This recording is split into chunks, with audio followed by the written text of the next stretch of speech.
प्रथम तीर्थंकर ऋषभदेव भगवान की, भगवान महावीर स्वामी की, परम पूज्य गुरुदेव आचार्य श्री पुष्पदंत सागर जी महाराज की, अहिंसा परमो धर्म की, उत्तम संयम धर्म की।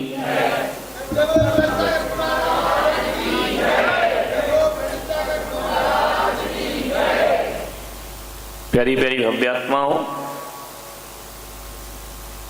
उत्तम संयम का दिन है। सत्य की प्राप्ति हो चुकी, सत्य को जान लिया, समझ लिया। संयम से सत्य की सुरक्षा होती है। सत्य बड़ा नाजुक है। सत्य का दिया जल गया, लेकिन असत्य की आंधियां उसे बुझाने का प्रयास करती हैं। तूफान आएंगे, आंधी आएंगी, दिया बुझेगा। इसलिए भगवान महावीर ने कहा है कि जब दिया जल रहा हो और आंधियां चल रही हो तो उस दिए पर संयम का कांच लगा देना चाहिए, ताकि वह दिया हमेशा हमेशा को रोशन रहे, कोई उसे बुझा ना पाए। संयम सुरक्षा है, संयम अनुशासन है, संयम आत्मोत्थान का प्रथम चरण है। संयम नहीं तो कल्याण नहीं। इसलिए जीवन को संयमित बनाओ। जैन दर्शन में संयम की बड़ी कीमत है। हमारे यहां व्यक्ति नहीं पूजा जाता, हमारे यहां संयम पूजा जाता है। उत्तम व्यक्ति नहीं कहा जाता है, उत्तम संयम कहा जाता है। जिस व्यक्ति के जीवन में संयम आ जाता है, वो व्यक्ति सारे जगत में पूज्य हो जाया करता है। सभी उसे प्रणाम करने लगते हैं। संयम होना बहुत जरूरी है। संयम का अर्थ है संकल्प। आदमी के जीवन में हजारों विकल्प हैं, हजारों तरह के तनाव है, टेंशन है, डिप्रेशन है।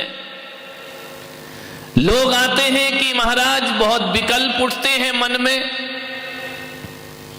बहुत तनाव, बहुत विचार उठते हैं। यदि ज्यादा विकल्प, ज्यादा तनाव, ज्यादा टेंशन दिमाग में होता है तो ये मान के चलना तुम्हारा जीवन असंयमी का जीवन है। और जो संयम ले लेता है, जो संकल्प ले लेता है, उसके विकल्प अपने आप समाप्त हो जाते हैं। विकल्पों को मिटाने का एक संकल्प ही साधन है। संकल्प करो, विकल्प समाप्त हो जाएंगे। एक रास्ता। एक आदमी ने कहा कि टेंशन बहुत होता है, क्या करे? मैंने कहा कुछ मत करो, करोगे कि टेंशन होगा। टेंशन को मिटाना है तो अटेंशन में रहो। जो अटेंशन में रहेगा उसको कोई टेंशन होने वाला नहीं है। संयम यही कह रहा है कि जीवन को संकल्प से बांध करके चले।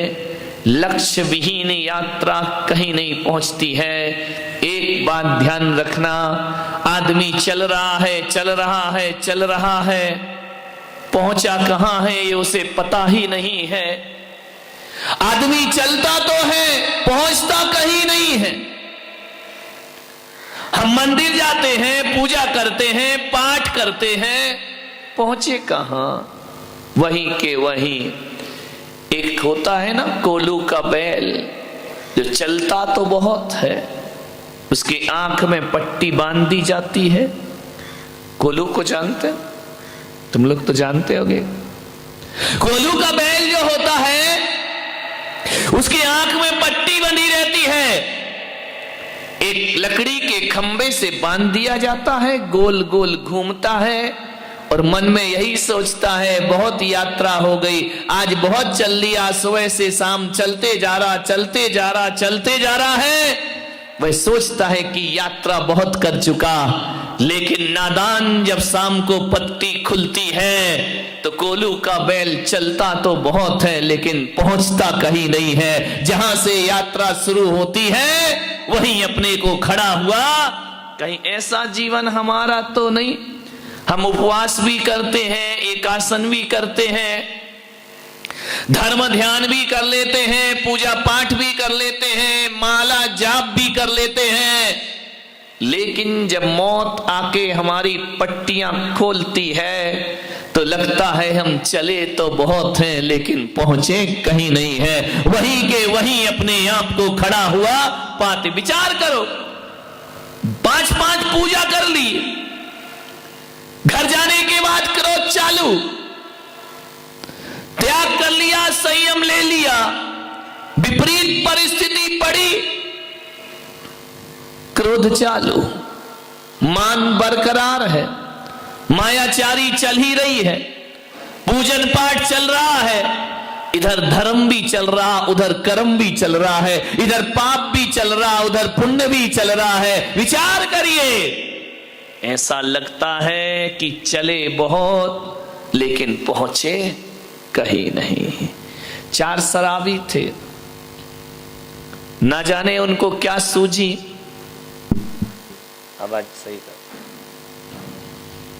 बोले चलो नौका विहार करते हैं।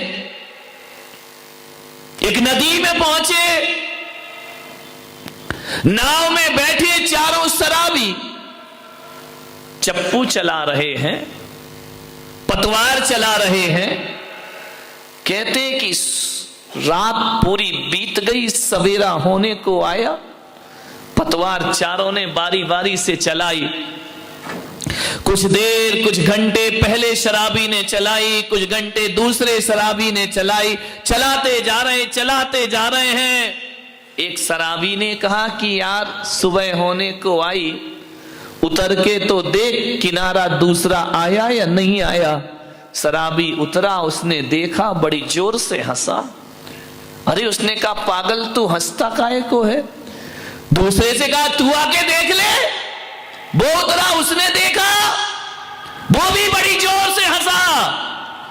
2 बैठे थे, दोनों ने कहा यार पागलो हंस क्यों रहे हो, बताओ ना अपना किनारा आया कि नहीं आया। तीसरा उतरा, वो भी हंसा। चौथा उतरा, वो भी हंसा। चारों ठाके मार के हंस रहे हैं। बोले हंस रहे क्यों है? बोले यार अपन ने पतवार तो सारी रात चलाई, लेकिन नाव खोलना तो भूल ही गए। नाव तो अभी भी इसी घाट से बंधी हुई है। सारी रात चलाई, नाव वही की वही खड़ी है। लंगर छोड़ना तो भूल ही गए, लंगर तो घाट से ही बना हुआ है। मान्यवर, कहीं ऐसा ही तो हमारी जिंदगी नहीं उन शराबियों की तरह। हम त्याग तपस्या सब करते हैं, मगर नाव तो घर से बंधी हुई है, नाव तो परिवार से बंधी हुई है, नाव तो हमारी संसार से बंधी हुई है। नाव नहीं छूटी, कहां पहुंचोगे? मेहनत होगी, पहुंचोगे कहीं नहीं। अपने अंतस को टटोलने का प्रयास करें।